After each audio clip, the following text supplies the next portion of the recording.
Alasannya apa nanti aku bicarakan nanti di sana di persidangan. Jadi, faktor ekonomi bukan menjadi penyebab.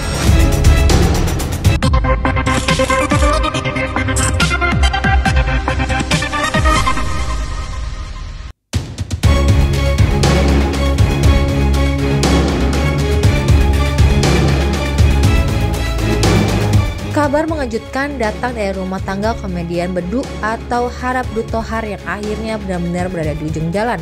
Setelah 15 tahun menikah, Bedu resmi mengajukan talak cerai terhadap sang istri Irma Kartika Anggraini. Kabar perceraian komedian Bedu ini dikonfirmasi langsung oleh Humas Pengadilan Agama Jakarta Selatan, Dede Rika Nur Hasanah. Permohonan cerai talak Bedu terdaftar sejak 22 September 2025 dan sidang perdana akan digelar pada 30 September 2025 mendatang dan diajukan melalui sistem elektronik melalui kuasa hukum.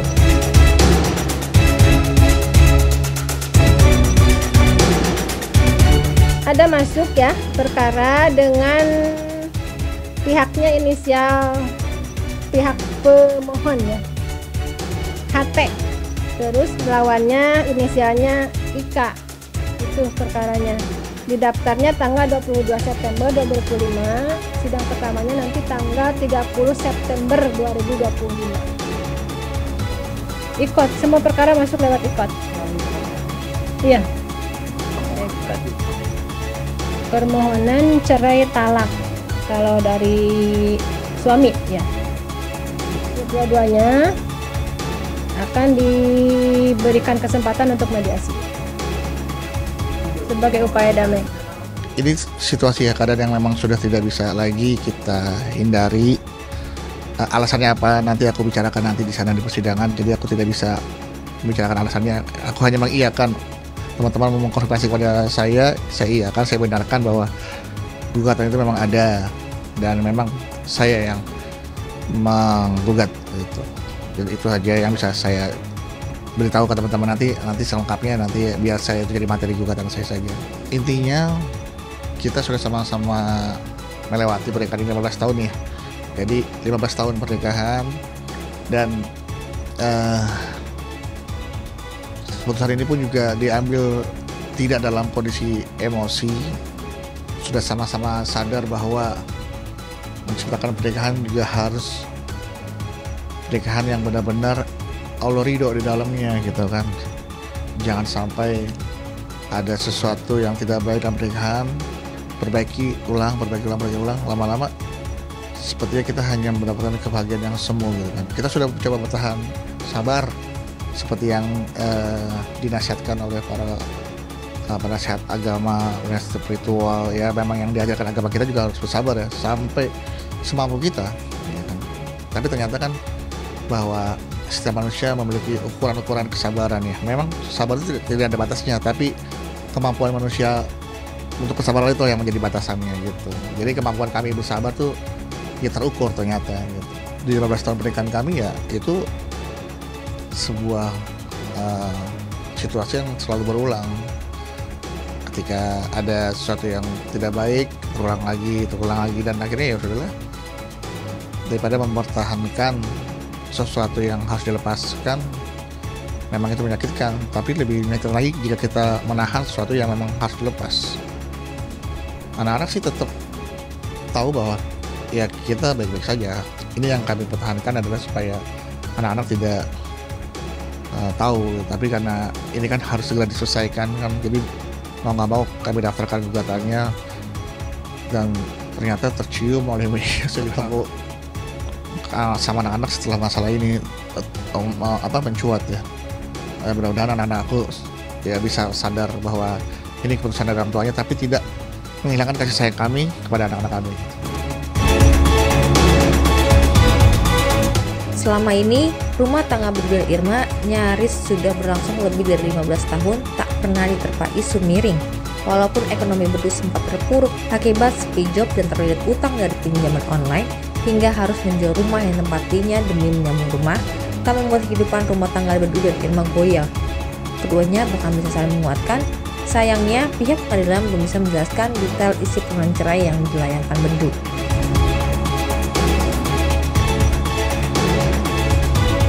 Rumah udah terjual, lakunya di bawah harga yang ditawarkan. Tapi nggak apa-apa lah, yang penting kita sudah bisa satu persatu menyelesaikan permasalahan yang harus diselesaikan.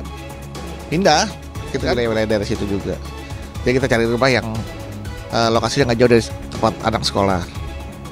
Oh ya, kondisi rumahnya sih bisa dibilang memang tidak sama seperti rumah saya sebelumnya, tapi buat kami yang penting cukup nyaman dan cukup bisa membuat kita tidur nyenyak. Karena kan jumlah kamarnya pas yang kita pengen cari, lebih dari 4 kamar. Nah itu ada kita butuhkan ada di rumah itu. Jadi ya alhamdulillah semua bisa terakomodir di rumah yang baru. Alhamdulillah supportnya sangat manfaat banget, karena support itu kan juga bagian dari dukungan yang bersifat non material ya, yang bersifat doa. Itu juga sangat luar biasa, besarnya, sangat bermanfaat ya. Bukan cuma dukungan materi, tapi dukungan non materi juga itu sangat bermanfaat juga buat saya, karena kita nggak pernah tahu ya, ternyata doa dari siapa yang dikabulkan oleh Allah untuk kebaikan kehidupan saya. Bisa jadi doa dari netizen juga, doa istri juga, doa anak-anak, doa orang tua kita, sahabat kita, saudara kita. Ya, saya berterima kasih siapapun yang mensupport dan mendukung saya sangat mengucapkan terima kasih. Pekerjaannya berkurang volumenya ya bahasa sederhananya sepi job lah gitu kan. Karena memang saya bukan karyawan, saya profesional kan. Artinya bekerja sesuai dengan profesi saya. Ada orang yang menggunakan jasa saya, berarti saya bekerja. Ya sama kayak kuli bangunan lah, saya nggak ada bedanya. Mereka ada proyek, saya ada proyek, saya bekerja, mereka bekerja gitu kan. Ada program streaming, ada program reguler, saya bekerja. Ya kuli bangunan ada proyek bangun rumah, bangun gedung, mereka bekerja. Jadi artis sama kuli bangunan sama, gitu. Sama-sama kalau ada proyek mereka kerja, kalau ada ya mereka nggak kerja. Gitu. Nah, makanya aku lagi mensiasati bagaimana caranya supaya aku bisa memanfaatkan kemampuan aku yang lain selain di dunia entertain.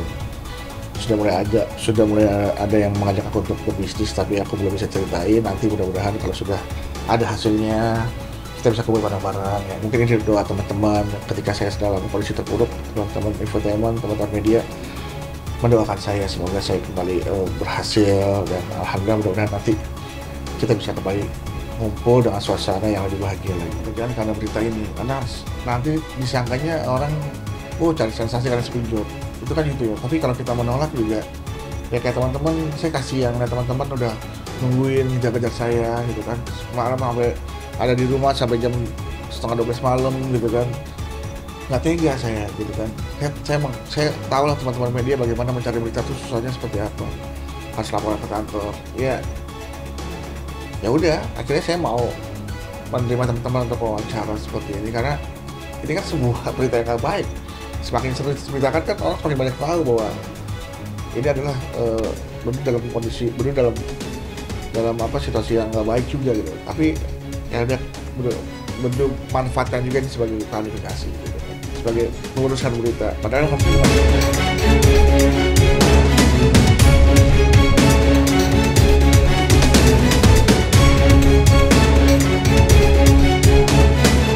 keputusan untuk menjual rumah telah dipikirkan matang-matang sebagai solusi jangka panjang untuk menstabilkan keuangan serta dana pendidikan anak-anaknya. Tak adanya pekerjaan membuat pemasukan Bedu otomatis berkurang dan tidak seimbang dengan pengeluaran bulanan.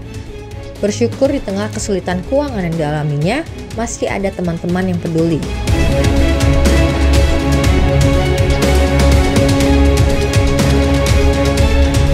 Untuk kebutuhan sehari-hari, untuk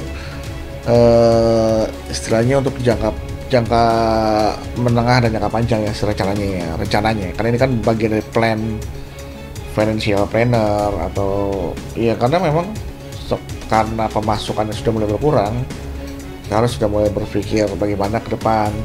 Saya sebenarnya nggak ada yang bisa dipakai untuk bayarnya misalnya, karena bayar pakai apa ya udah, 2 aset sudah dijual, tinggal apa yang bisa kita lakukan ya udah, yang terus rumah yang nilainya lebih kecil dari harga rumah yang terjual, sisanya ditabung dan diinvest, itu aja.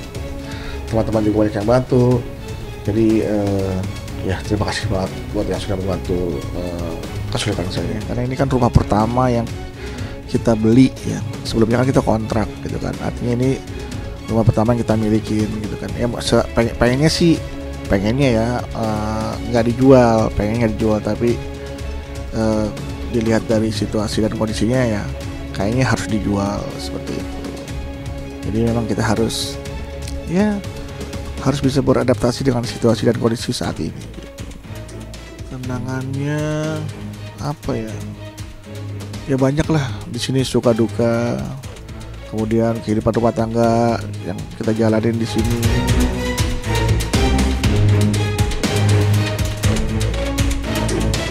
Bedu juga sempat dikabarkan terlilit pinjaman online atau pinjol hingga terpaksa menjual rumah seharga 5,5 miliar rupiah. Bedu pun menyampaikan klarifikasi atas kabar tak sedap tersebut. Ia menyatakan informasi yang beredar tidak sepenuhnya benar. Bedu mengaku memang akan menjual rumah, namun penyebabnya bukan karena tak mampu membayar hutang. Namun alasan utamanya menjual rumah tersebut adalah karena ingin mencari hunian yang lebih kecil dengan harga yang lebih murah.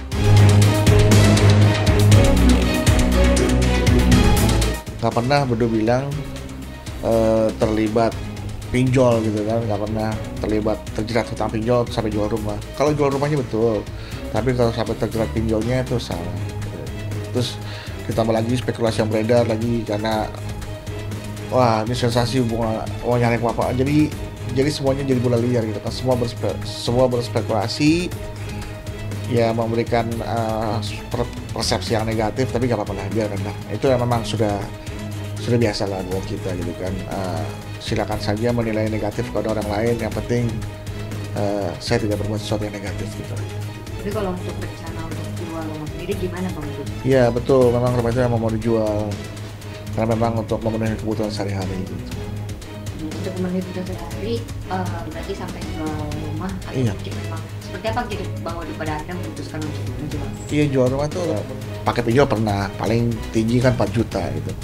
Ya, logikanya kalau kita pakai pinjol 4 juta sampai jual rumah senilai 5 miliar, kelebihannya banyak, kita bingung mau pakai buat apa gitu. Itu maksudnya. Ini kan iseng doang, iseng. Dapat ini, Anda mendapatkan limit ini pinjaman, coba cek kok langsung udah. Habis itu udah nggak pernah pakai lagi, cuman oleh iseng-iseng doang gitu kan. Nggak pernah dipakai yang buat bener-bener ayo pakai apa nih kita pinjemin ya buat kebutuhan hari pakai pinjol lah, enggak, karena saya tahu lah bagaimana cara pinjol itu bekerja gitu kan, dari cerita-cerita yang beredar di masyarakat, dari yang sudah pernah merasakan bagaimana terlilit pinjol ya kan.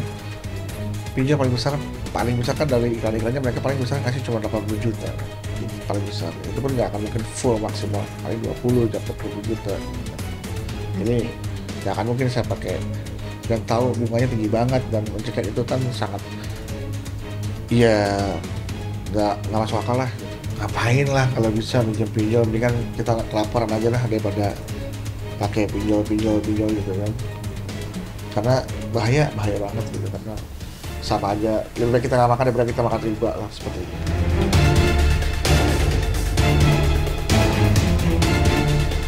Selain kiprahnya di dunia hiburan, Bedu juga mencatat aktivitas lain yang menarik. Ia sempat mencoba peruntungan di dunia politik. Bedu pernah mendaftarkan diri sebagai calon anggota legislatif pada pemilu 2024 lalu. Namun, dalam pemilihan itu, ia gagal melenggang ke kursi politik.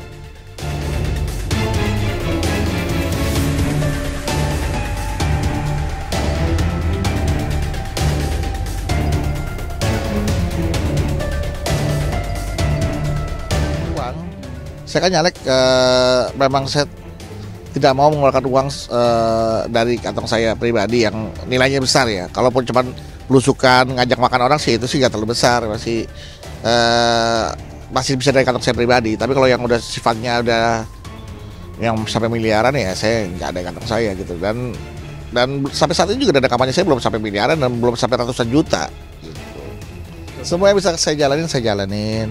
Syuting, alhamdulillah kalau masih ada tawar masih saya ambil.